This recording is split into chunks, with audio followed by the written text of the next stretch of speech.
Schoolers, this is Mr. O, and I want to welcome you to this week's Tech Talk for the week of May 4th through May 7th. And the title of this week's Tech Talk is Have I Been Hacked? Well, let's start with some facts. According to Forbes, and I'll link the article in the description, there were 4.1 billion records that were breached in the first 6 months of 2019. A breach is an unintentional exposure of some data to the public. In another organization called selfkey.org lists the total breaches in 2019 at 7.9 billion records. And again, those were unintentional exposures of data to the public. I would encourage you to check out this site, haveibeenOwned.com. Now it says owned, but there's a P in there.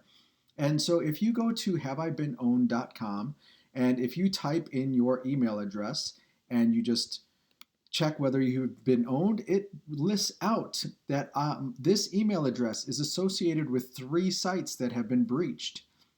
And so I can go down here and this site shows me what the organization was, what the breach was, and what were the compromised data that may have been exposed. So Canva, Lumen PDF, and Net Prospects. Okay, I can go ahead in here and check out one of my kids' email addresses and see if they've been owned. And yes, it looks like one breach site. And again, this breach was related to a Canva data breach. And so the question is, so if I go on this site and I see that my data has been breached, does that mean that my money's going to be stolen, my account information is going to be stolen and whatnot? No, not necessarily.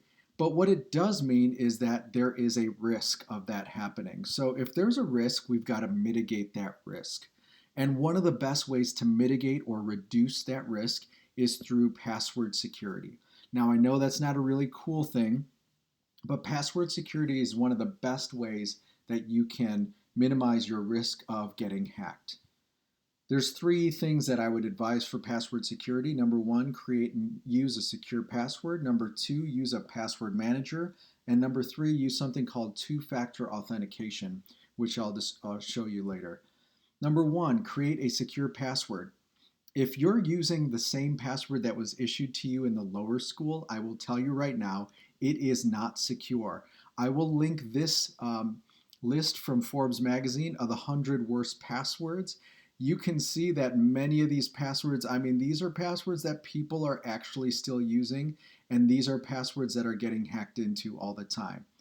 There is a site called howsecureismypassword.net, and you can type in your password. So many times those lower school passwords are like just one word and like 4 or 5 letters, and it tells you how soon it would take for a brute force attack to crack open your password. So it describes what are some of the criteria why this was such a bad password. So try a couple of them, see how it is.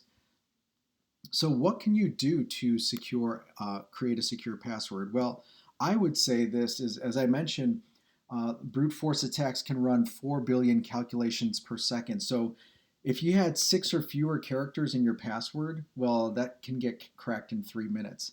And you can see this list all the way through. And then at 10 characters at a brute force attack running this many calculations, it would take 526 years. So one of the keys is to always use at least 10 characters. Now that doesn't guarantee anything, because what you should also do, in addition to length, always use at least 3 of the following. Use some numbers in there, put some lowercase letters, put some uppercase letters, as well as symbols. And so if you've got 10 or more characters with numbers, lowercase letters, uppercase letters, and symbols, you've got a secure password. Now you might be thinking, I'm never going to remember a password if I've got to do that. Well, there's a way that I think you'll be able to remember it, and it's through the following. You use a password creation algorithm. So you create a base word, and then that base word is used for every password, and then you add on to that a site. So the base word, let me just show you an example. So like say my base word, it should be just something random, right? Like, so I might put my base word as Jordan, okay? Now, ideally base words aren't like real words, so I'll just change my base word to Dorden, and now I'll change every O with a 0 and an A with an @ sign, And you know what? Since this is going to be my base word, I'll just put two at signs in there. So that's my base word. Say the site is Netflix, right? Maybe my way to put for Netflix, I'm going to have NETT, and I'll to every site I'll add in not only like a repeat of the last letter, so that's why I have that there, but I will add in an exclamation point. So my final password would be Dordan net, right? So now I can check whether that's going to be a secure password or not.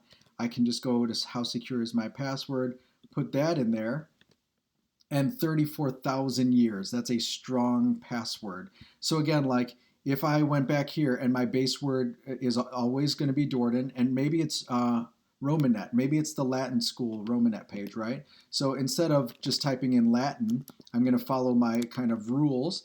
I'm going to change this. I'm going to double the last letter and add that in. So now my Romanet password is Dordan Latin. And again, if I check that out, that should be a super secure password. 204 million years. There you go.